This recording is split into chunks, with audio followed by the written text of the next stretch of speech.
حصار من ناحية درمين يعني درمون ما كفي توخي بدو كافي توخي جيب تحريب هن بدو كافي توخي شيست حضوري ضد نسر حواجصة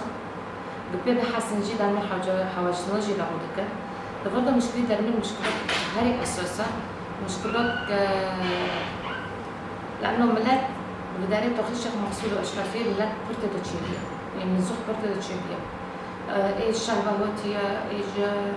شامي هوتية إيش لبناني هوتية إيش باجر هوتية حتى باجر كشي باجر نزوح تشيبي هوتي الشيخ محصول أشرفي طب تمام إيه هوتي نقدر يجي نخش الفيرا هنا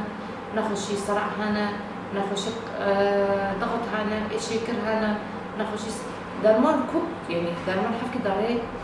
درمان نوميني يعني شخص صيدلي ما هنا صيدلي ما جيشتي ده درمان نومي طب هفتو خلا توخي حلبي درفي حلبي توخك شعبيتي دو تشنا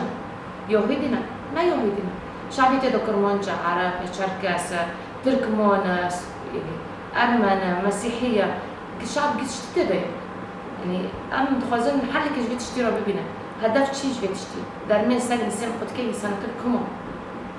من جيشت مرحلة درمين تمام موجود قد كرن كربتنا مرتنا